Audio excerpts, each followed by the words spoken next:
first time here with music, yeah. I'm excited about that. I think music and skateboarding have always kind of had a relationship, so I think it makes a lot of sense for skaters to venture off into other artistic, you know, creative outlets, and music is definitely one that makes a lot of sense. Guitar player, he skates a little bit. The other guys, they grew up around skating, but they're not so much skaters.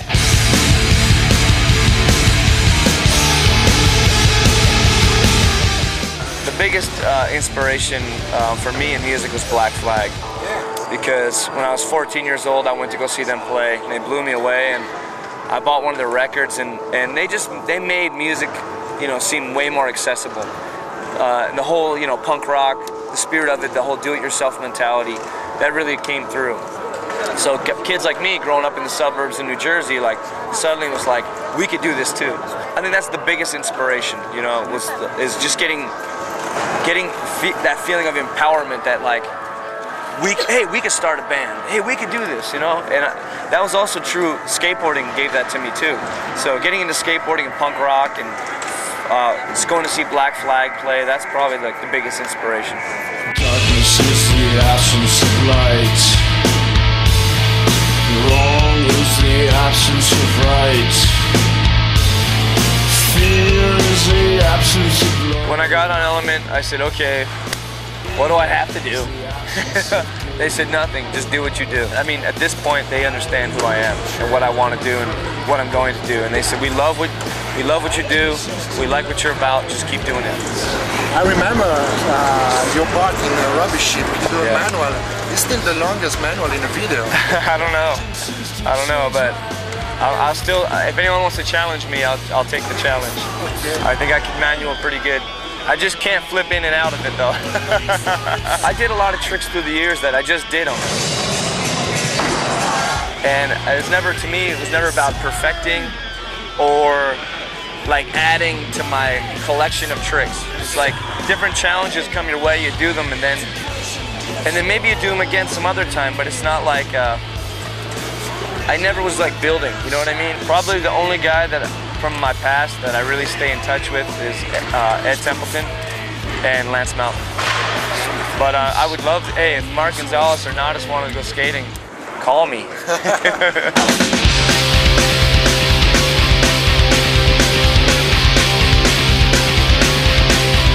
kind of person I am, no matter where I grew up. I mean, definitely where I grew up and the environment I grew up in plays a role. I mean, where I grew up, I fought every day after school.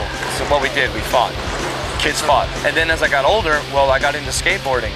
And I grew up in a town that was very, very redneck, very backwards in thinking. And I could never tolerate anybody trying to shit on me or put me down for being a skateboarder.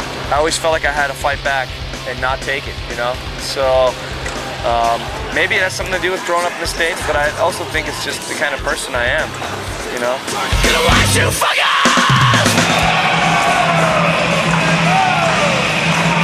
One of my favorite guys to skate with is Christian Svitak, who I was on the Black Label team with. Anybody on the Element team, really. You know, I really kind of, this summer I did a demo with Muska. We feed off each other's energy. Energy's important. Big team. Yeah, but everybody's pretty cool. Like Darrell Stanton's a really cool guy, and really all the guys, you know, I really kind of just vibe on them.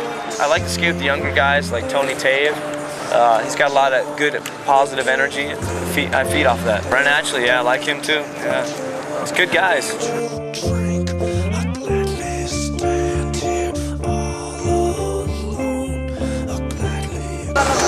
I don't know. The U.S. is kind of weird, man. You know, but the world's kind of weird. You know, it's like skateboarding. Skateboarding is threatening because skateboarders challenge their environment, and people have a hard time with that. People like things a certain way, and if someone comes in and rides up a wall, well, that just changes everything.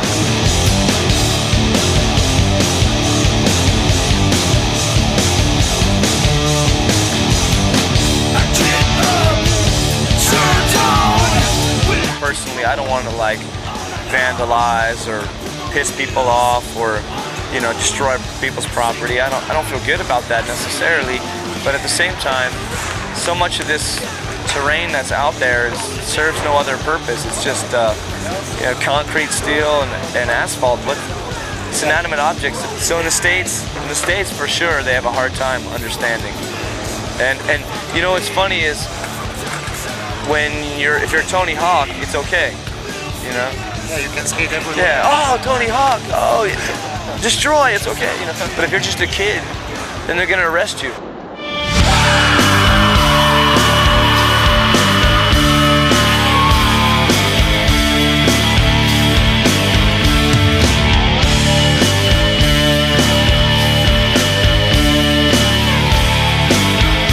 At 1984, I mean, I'd sort of been aware before that of skateboarding, but not in any real way. I saw a kid walking down the street. He was walking, carrying a skateboard, and it was like Christian Soy Sims skateboards. And just the way it looked, and the colors, and the graphic, and that was the moment. I was like, well, I need to know more about this. I think everybody in their life has a moment when they go, oh, this is for me, you know? And sometimes they ignore it, and then their life just goes on, you know, very mediocre, you know. And but I like tuned into it. I said, this is for me. I have to do this, you know. And I'm not talking about getting sponsored or having a career or being a professional or anything like that. Just that this was something that was going to be important in my life. Just like it is for all of us who skate. There's so many different levels to it. There's skateboarding on the X Games level. There's skateboarding that will be at the Olympic level. And then there's the skateboarding that you and I do and that we know about. And that will never be destroyed as long as there's people like us doing it.